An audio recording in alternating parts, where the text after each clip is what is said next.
दोस्तों नमस्कार। आज का टॉपिक है एसएससी जीडी 2022 और ये क्लास 20 है। सो बिना आप लोगों का समय वेस्ट किए सीधे हम सवाल पे चलते हैं। सवाल ये है, एक स्टेडियम में फैशन शो के दौरान 2100 सीटों में से 82.3% सीटें भरी हुई थीं। यदि 100 में प्रत्येक सीट का मूल्य 160 रुपया है तो खाली सीटों के कारण 100 में हुई कुल हानि कितनी होगी। यहां पर हानि पूछा, क्या पूछा है? हानि पूछा है। और टोटल परसेंटेज कितनी भरी है? 82/2/3। तो हम लिख सकते हैं 2/3% जो है भरा है टोटल का, मतलब 3 दूनी 6, 3 8 24, 246 और 248, 248/300।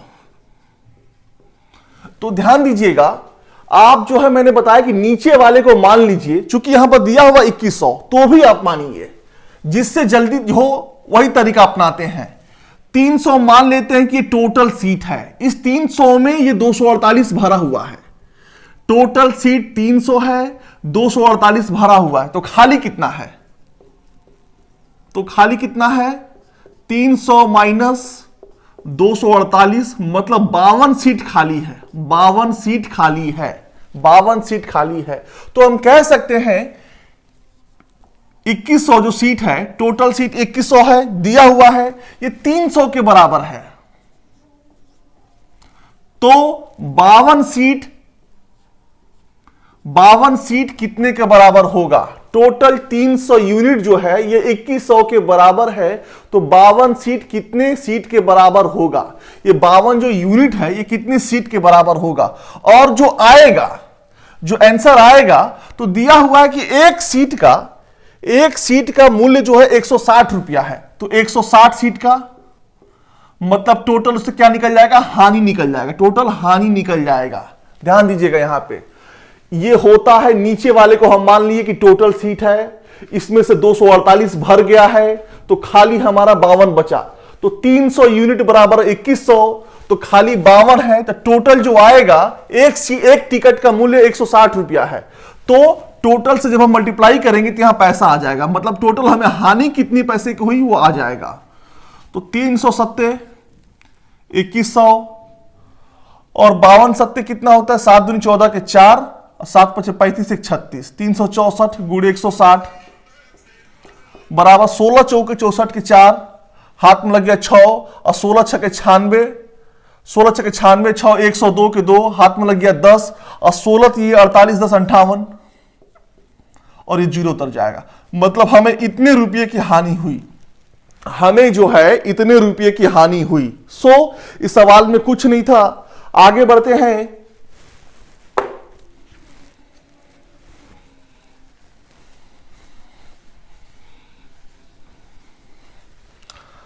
सवाल यह है, एक परीक्षा में उपस्थित होने वाले कुल छात्रों में से 65% लड़के थे। 65% लड़के थे, ये लड़के हैं, तो लड़कियां कितनी हुई? 35%। 100 में से 65 जाएगा तो 35% ये लड़कियां हो गई। ठीक। 28% लड़के और 16% लड़कियां अनुत्तीर्ण हो गई, मतलब फेल हो गई वो, और 702 लड़के उत्तीर्ण हुए। कितनी लड़कियां उत्तीर्ण हुई? तो ये भी हमारा एक लाइन में निकलेगा। मान लेते हैं कि टोटल बच्चे x हैं, टोटल संख्या लड़का और लड़की मिलाकर x है। x में से 65% बच्चे हैं, तो 65/100 हम लिख सकते हैं। ठीक, ये लड़कों की संख्या आ गई। इसका जब 28% फेल हो जाते हैं, इसका मतलब कि 72% पास होते हैं। 72% पास होते हैं, तो 72/100 बराबर लड़कों का 72% कितना होता है? 702 के बराबर। कितना है? 702 के बराबर है। ठीक, अब काटिए इसको। 13 5 65, 13 5 65, 13 चौके 52, 18 3 54, 18 चौक 72, 5 गुणे 4, 5 चौक 20 होता है, तो 20 5 100, 100 5 500 और 500 जब उधर जाएगा तो x बराबर 500 3 1500। मतलब टोटल बच्चों की संख्या कितनी है? 1500 है। टोटल संख्या कितनी है? 1500 है। तो पूछा है कि कितनी लड़कियां पास हुई, कितनी लड़कियां पास हुई। तो 1500 का 35% ये लड़कियां हैं, 35/100। और जब 14% लड़की 16% लड़कियां फेल हो जाती हैं, इसका मतलब कि 100 - 16 84% लड़कियां पास हो जाती हैं, 84/100। इस 2 जीरो से ये 2 जीरो कट गया, ठीक। 4 दूनी 8, 4 एकम 4, 4 25 को 100 हो गया हमारा ये, ठीक है। 5 तिहाई 15, 5 पचे 25, 5 सते 35, 3 सते 21, और 21 में 21 का मल्टीप्लाई करेंगे तो 21 गुणे 21 कितना होता है, होल स्क्वायर क्या होगा इसका, 441, 441 है। मतलब जो पास होने वाली लड़कियों की संख्या है वो 441 है। कितना है, 441 है। सो इस सवाल में कुछ नहीं था। आगे बढ़ते हैं।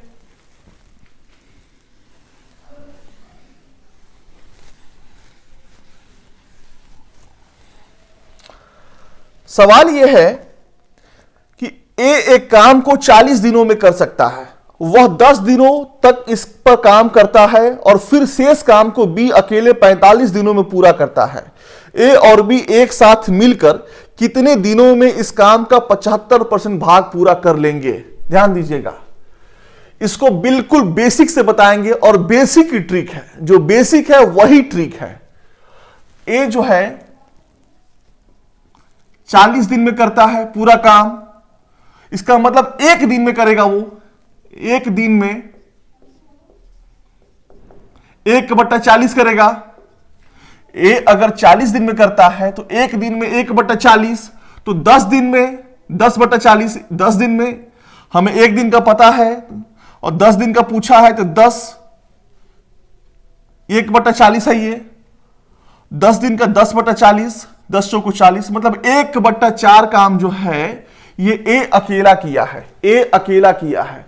तो इसका मतलब शेष काम बी किया है, तो शेष काम 1 - 1/4 मतलब 3/4, ठीक है। ये हम समझाने के लिए लिख रहे हैं आपको। जब भी घटाना हो तो 4 में से 1 गया 3, अब बस वही संख्या लिख दीजिए, 4 हो गया हमारा, 3/4। ध्यान दीजिएगा 3/4 काम, ये 3/4 जो काम है ये बी 45 दिन में करता है। तो पूरा करेगा, तो पूरा काम करेगा, पूरा काम याद रखिएगा इसको, ये 45 है और ये हमारा उल्टा हो जाएगा, ये हमारा उल्टा हो जाएगा, गुणे 4/3, ठीक है। जब आप एक एक नियम से करेंगे, चूंकि 3/4 काम बराबर 45, इसलिए एक काम बराबर 45/3/4, तो हमारा जो है ऐसे आएगा, हमारा जो है ऐसे आएगा। काटिए इसको, 3 15 15 चौके 60। अब हमें पता चल गया, ए का पता चल गया है और ये बी का पता चल गया है। और हम कई बार आपको बताए हैं, जब ए और बी हमें दोनों का पता हो, कई बार अपने क्लास में हम आपको बताए हैं कि जब हमें दोनों का पता हो तो ए गुणे बी अपान ए प्लस बी, दोनों का पता हो, कितने दिन में दोनों करेंगे तो ए गुणे बी अपान ए प्लस बी, तो हम कर सकते हैं 40 गुणे 60, और 40 60 कितना होता है 100। ये पूरा काम जो है इतने दिन में खत्म होगा। जो यहां पर आंसर आएगा वो टोटल दिन आएगा इन दोनों के द्वारा जो लिया गया है। और पूछा है 75%, तो हम लिख सकते हैं 75%, 75/100, ठीक है। इस 2 जीरो से ये 2 जीरो कट गया, 25 तिहाई 75, 25 चौको 100, ठीक है। इस 4 से ये 4 कट गया, 6 3 18, मतलब 6 और 3 है ये, 6 3 18, 18 दिन में 75% काम खत्म होगा, 18 दिन में 75% काम खत्म होगा। आप विश्वास करिए, जब आप खुद से प्रैक्टिस करेंगे तो ये बिना पेन छुए, ये बिना इसको छुए सॉल्व होगा ये। चूंकि मेरा फर्ज होता है समझाना, विस्तार से लिखना, लेकिन प्रैक्टिस जब आप करेंगे तो बिना पेन छुए आप इसको सॉल्व कर पाएंगे, मुंह जबानी सॉल्व होगा ये। आगे बढ़ते हैं।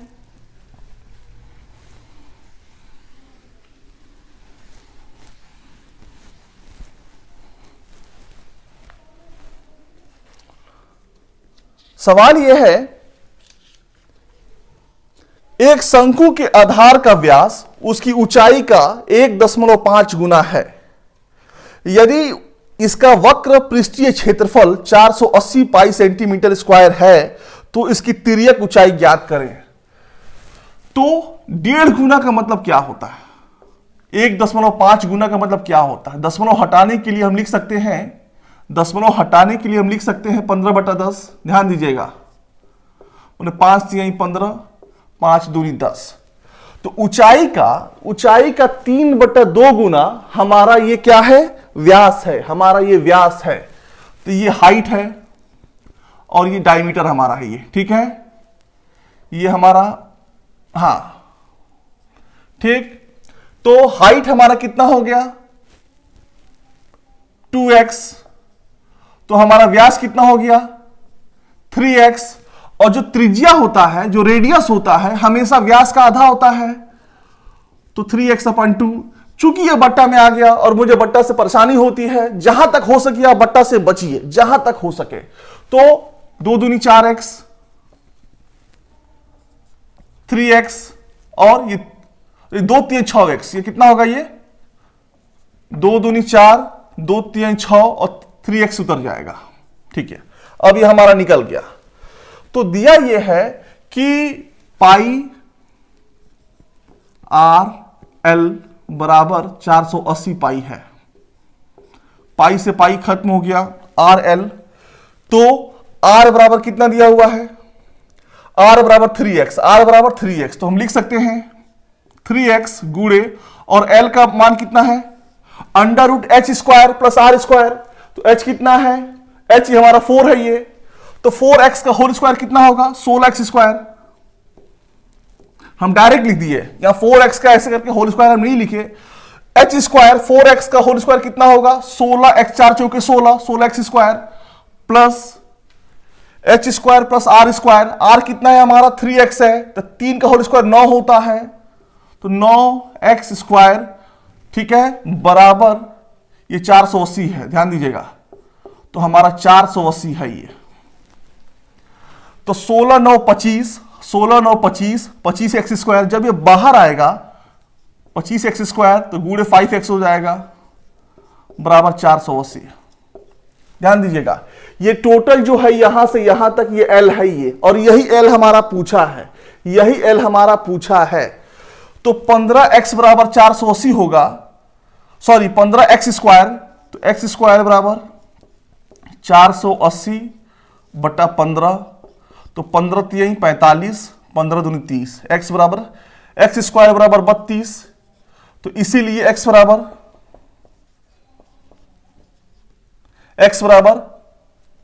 4 चौके 16 2 32। इसको हम लिख सकते हैं 4 गुणे 4 गुणे 2। जब ये अंडर रूट में आएगा ये, तो हम ऐसे लिख सकते हैं, बिल्कुल लिख सकते हैं। तो ये हमारा आ गया x का मान 4√2 आ गया, 4√2 आ गया। तो और पूछा यह कि इसकी तिर्यक ऊंचाई ज्ञात करिए। तिर्यक ऊंचाई क्या है, ये है ये। ध्यान दीजिएगा, थोड़ा आप दिमाग लगाएंगे आप, तो 16x² और 9x², 25x² हमारा यही जो है, यही तिर्यक ऊंचाई है। और x का मान हम निकाल लिए, और x का मान हम निकाल लिए हैं। तो under root 25x², 25x², x² का मान कितना आया है, x² का मान 32 आया है। देखिए यहां पे 32। तो जब ये बाहर आएगा, आप लिख लीजिए इसको आराम से, 5 गुणे 5 गुणे 4, 4 चौको 16, 16 दूनी 32। ये 2 बार 5 है, 2 बार 4 है, तो इसका मतलब 1 बार 5 बाहर आया, ये 1 4 बाहर आया और 2 वहीं रह गया, मतलब 20√2। 20√2 हमारा ये तिर्यक ऊंचाई है, 20√2 हमारा ये तिर्यक ऊंचाई है। सो इस सवाल में कुछ नहीं था, फॉर्मूला बेस्ड ये सवाल था। आगे बढ़ते हैं।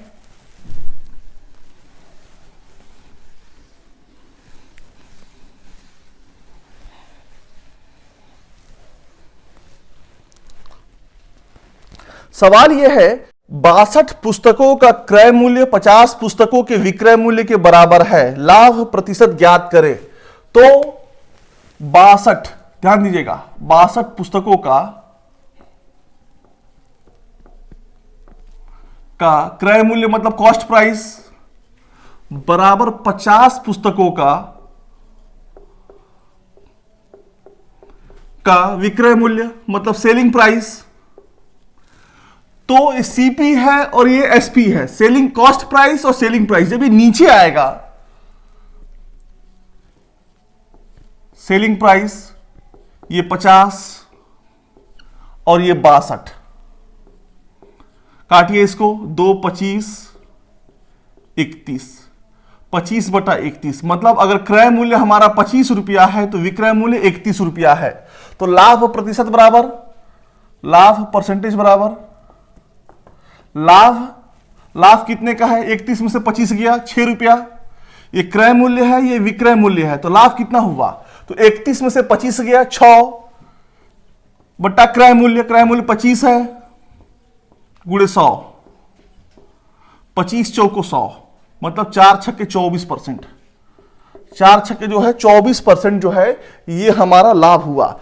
जब भी ऐसा सवाल आए कि इतने चीजों का क्रय मूल्य इतने चीजों के विक्रय मूल्य के बराबर है, तो इसका फॉर्मूला है, एक ट्रिक है, x माइनस वाई अपन वाई गुणे 100। आप 62 माइनस 50 बटा 50 गुणे 100 करिए इसको, तो ये हमारा 12 हो गया, 50 दूनी 100 और ये घटाएंगे तो 12 होगा, तो 12 दूनी 24%। आप इसको ऐसे भी कर सकते हैं, आप इसको ऐसे भी कर सकते हैं। सो आगे बढ़ते हैं।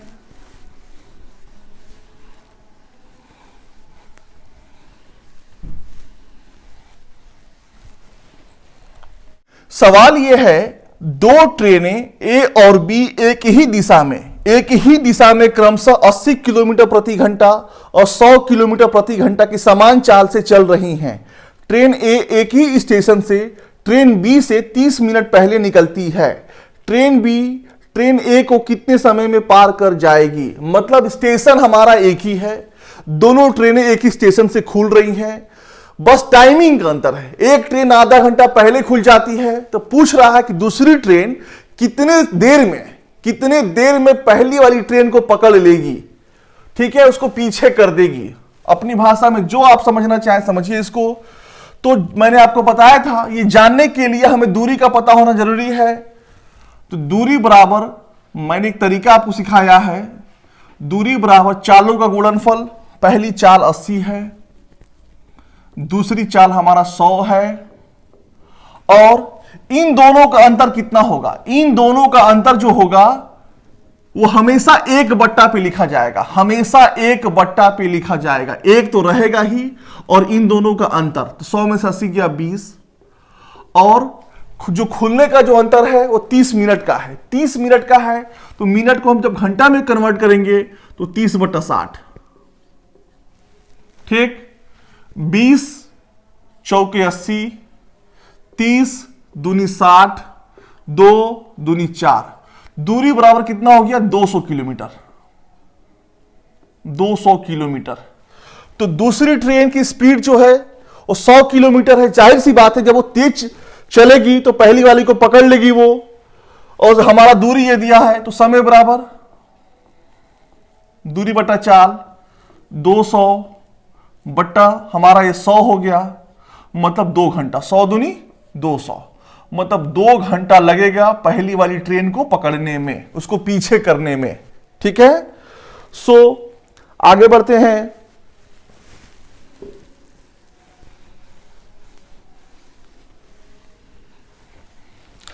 सवाल यह है, एक निश्चित धनराशि समान वार्षिक साधारण ब्याज दर पर 4 वर्षों में 9,648 और 7 वर्षों में 11,484 रुपया हो जाती है। धनराशि ज्ञात करें। कुछ नहीं है, यहां पे 7 साल का दिया हुआ है 11,484, ठीक, और 3 साल का दिया हुआ है 9,648।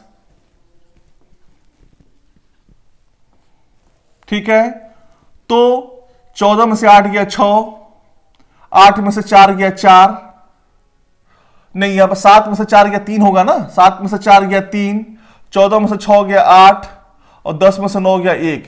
ये 3 साल का हमारा ये साधारण ब्याज है। ये सिंपल इंटरेस्ट है कितने सालों का? ये 3 वर्ष का है ये। तो 1 साल का कितना होगा? इसीलिए 1 साल का, ये 3 सालों का अंतर दिया हुआ है, 4 साल 7 साल, 3 सालों का ये साधारण ब्याज ये है। तो 1 साल का हम निकाल लेंगे। 1 साल का 1836, ठीक है, भागे 3, 3 छक 18, 3 एकम 3, 3 दूनी 6, 612 रुपया, ठीक है। प्रति वर्ष 612 रुपया साधारण ब्याज उसको मिलता है। तो स्टार्टिंग के 4 साल का 612 गुणे 4, तो 4 दूनी 8, 4 एकम 4, 4 छके 24, 2448 रुपया ये हमारा सिर्फ ब्याज हुआ ये। और टोटल पैसा हुआ है 9648। तो इसका मतलब मूलधन कितना है? ये मूलधन 9648 माइनस 2448, तो बराबर ये 0 हो जाएगा। 6 में से 4 गया 2 और 9 में से 2 गया 7, मतलब 7200 रुपया। कितना हो जाएगा? मूलधन हमारा कितना है? 7200 रुपया है। 7200 रुपया है। सो इस सवाल में कुछ नहीं था। आगे बढ़ते हैं।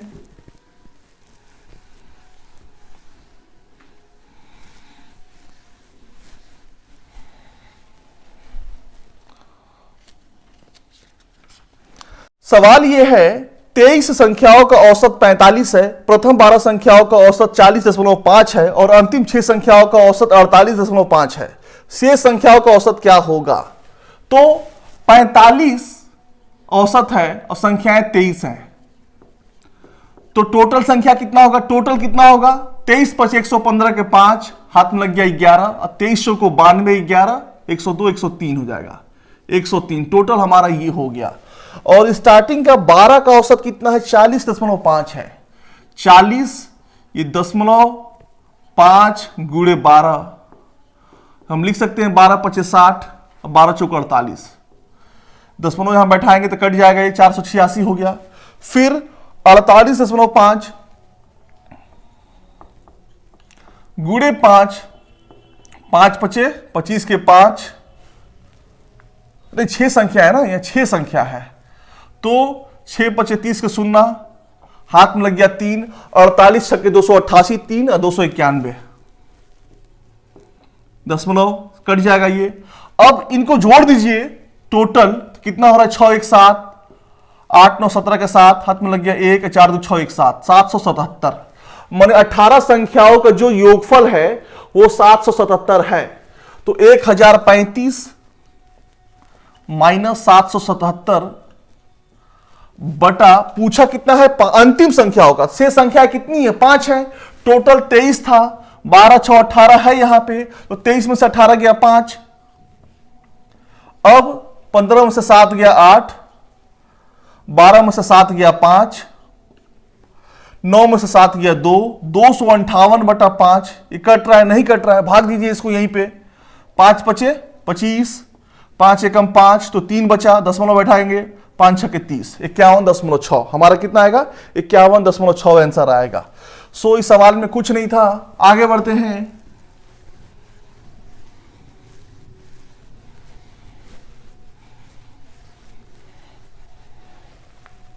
सवाल यह है कि 7.5% वार्षिक साधारण ब्याज की दर पर उधार ली गई एक निश्चित धनराशि 5.5 वर्षों में 16,950 रुपया हो जाती है। समान राशि पर और समान दर से, देखिए राशि भी समान है और दर भी समान है, तो 8 सही 1/4 वर्षों में प्राप्त साधारण ब्याज कितना होगा? मैंने एक बताया था कॉमन फॉर्मूला आपको, ये मिश्र धन दिया हुआ है 16,950, तो P बराबर 100A, ये कितना है? 16,950, 100A प्लस 100 + RT, 100 + RT, तो R कितना है यहां पे? 7.5%, तो हम लिख सकते हैं 75/10, साइड में कर लीजिए इसको, RT, और T कितना है? तो 2 × 5 = 10, 11/2 साल, 11/2, 5 दूनी 10, 15, 15 एकम 15 के 5, हाथ में लग गया 1, 15 के 15 एक 16, बटा 4, जब भाग देंगे इसको 4 चौको 16, 4 एकम 4, 4 दूनी 8, 4 पच्ची 20, मतलब 100 प्लस RT जो होगा, R और T है तो कितना होगा 41.25। तो 100 गुण A बटा 100 प्लस RT, तो 100 प्लस RT कितना है 41.25 है ये। तो हम लिख सकते हैं 100 गुणे 169.50 और 141.25, 141.25 दशमलव के बाद 2 संख्याएं हैं तो गुणे 100 ऊपर कर दीजिए। ठीक, अब इसको हम लोग काटते हैं, तो आराम से काटिए इसको। चलिए 25 से काटते हैं, 25 चौको 100, 25 पच 125, 125 10 35 6 41, 16 25 छक 150 और 25 पच 125। देखिए 565 हमारा आ गया।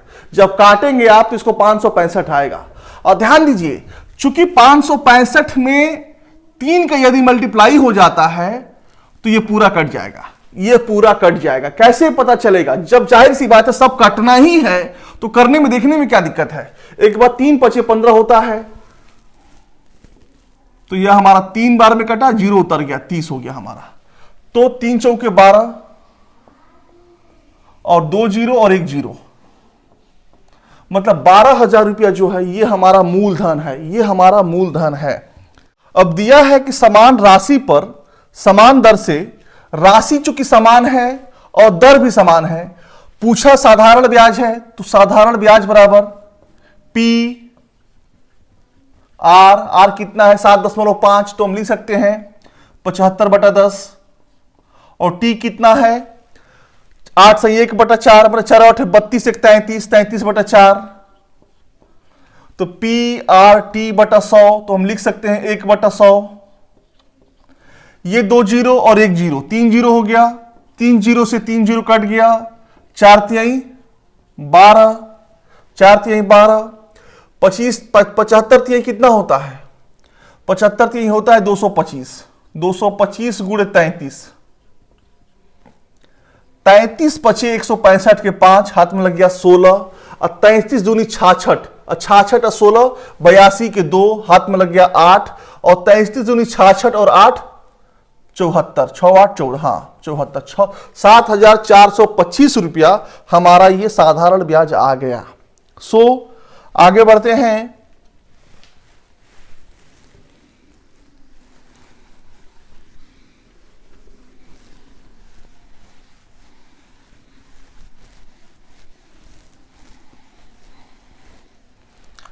सवाल यह है कि वह बड़ी से बड़ी संख्या ज्ञात कीजिए जिससे 52, 68 और 116 को भाग देने पर हर बार समान शेषफल प्राप्त होता है।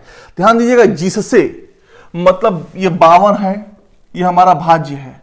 किसी संख्या से भाग देंगे आप तो हमेशा यहां पर जो शेषफल होगा वो समान बचेगा, शेषफल सबका समान बचेगा। तो जब भी ऐसा सवाल आए कि शेषफल समान बचे तो इनको आपस में आप घटा दीजिए। मतलब 68 में से 52 गया, 16, फिर कितना है ये, फिर है इसका 116 में से 68 गया, 116 में से 68 गया, तो 68 ये 32 से 16 48 हो जाएगा। ठीक है, फिर 116 में से 52 गया, तो 52 48 10 58 64 हो गया। अब इनका मौसापा निकालिए, सबसे छोटा क्या है 16 है, मतलब इनका मौसापा क्या हो गया, HCF क्या हो गया 16 हो गया। यही संख्या हमारी हो गई, यही हमारी संख्या हो गई। जब भी ऐसा सवाल आए तो आप जो है विकल्प देखकर करिएगा, ऑप्शन से करिएगा। ऑप्शन क्या है, ऑप्शन से करिएगा कि हमेशा बराबर शेषफल आता है, तो आप इसको ऑप्शन से भी कर सकते हैं। सो आगे बढ़ते हैं।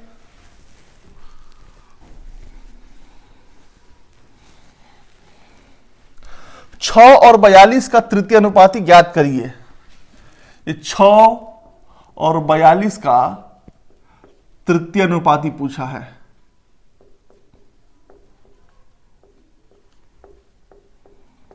ठीक है, फॉर्मूला क्या होता है, बी स्क्वायर बटा ए, अगर ये ए है ये बी है तो बी स्क्वायर बटा ए होता है, या इसको आप समझना चाहते हैं तो 6 42 यही हमारा यहां चला आएगा, ठीक है, और x, तो इसका इससे और इसका इससे, तो x बराबर 42 गुणे 42 बटा 6, 6 सत्ते 42, 42 सत्ते 294, ये हमारा आ गया, ये हमारा आ गया।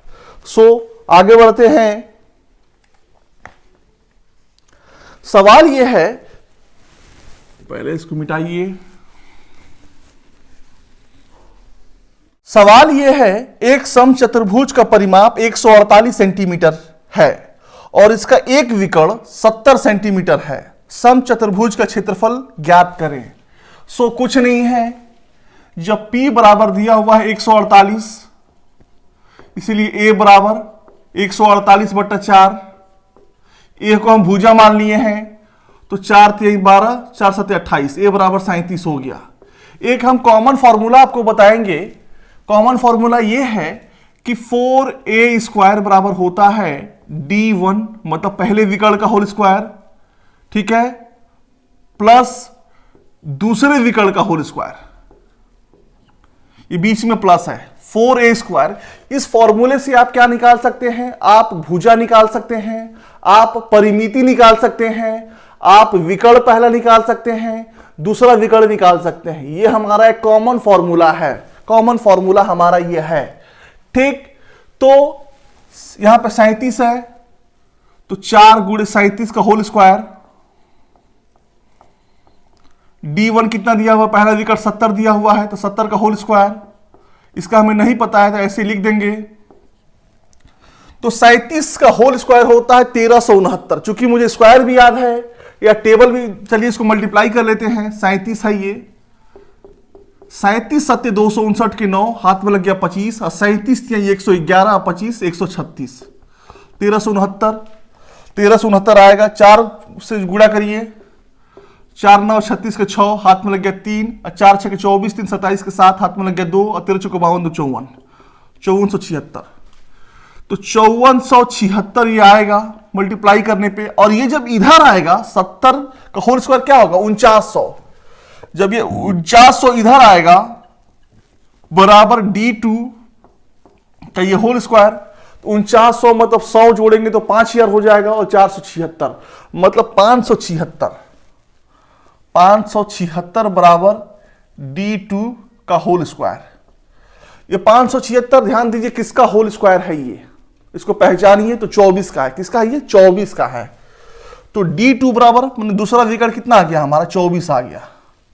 कितना आ गया, 24 आ गया। तो क्षेत्रफल का फॉर्मूला क्या होता है,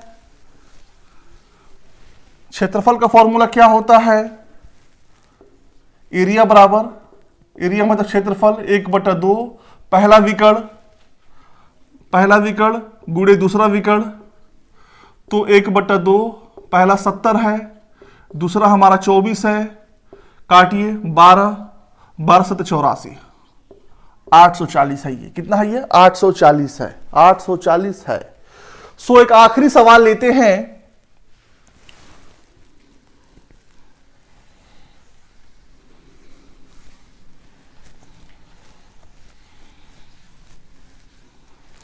सवाल यह है, किसी पहिए को 44 किलोमीटर की दूरी तय करने में 1000 चक्कर लगाना पड़ता है। पहिए की त्रिज्या ज्ञात कीजिए। कुछ नहीं है, देखिए ध्यान दीजिएगा, जब भी ऐसा सवाल आए, ठीक है, चक्कर, जब भी चक्कर लगाना पड़ता है तो चक्करों की संख्या, ध्यान दीजिएगा, इसको याद रखिए आप, चक्करों की संख्या बराबर होता है दूरी बटा 2πr। याद रखिएगा इसको, आप प्लीज इसको याद रखिएगा, कई बार एग्जाम में आता है कि चक्करों की संख्या बताइए, दूरी बताइए, आप त्रिज्या बताइए, आप इसका व्यास बताइए, कई चीजों पूछ सकता है। तो दूरी यहां पर 44 किलोमीटर है, और ध्यान दीजिएगा चूंकि आंसर इसका मीटर में दिया हुआ है तो गुणे हम 1000 कर लेंगे, इतना मीटर, 22/7 होता है, 22, 7 हमारा ऊपर गया, आर हमें नहीं पता है, आर वैसे ही रहेगा। और चक्रों की संख्या कितनी है? 1000 है। तो 1000 से 1000 कट गया, 22 दूनी 44, इस 2 से ये 2 कट गया, तो आर उधर जाएगा, तो आर बराबर 7। आर बराबर कितना आ गया? 7। तो जो पहिए की त्रिज्या है वो 7 मीटर है, 7 मीटर है। सो आशा करते हैं कि आपको समझ में आया होगा। यदि नहीं समझ में आया तो जैसा कि मैं हमेशा कहता हूं कि आप कमेंट कर सकते हैं, बिल्कुल हम समझाएंगे आपको। और यदि ये क्लास आपको अच्छा लगा, समझ में आया, आप इससे लाभान्वित हो रहे हैं, तो प्लीज आप इसको लाइक करिएगा, सब्सक्राइब करिएगा। पूरा वीडियो देखने के लिए बहुत बहुत धन्यवाद।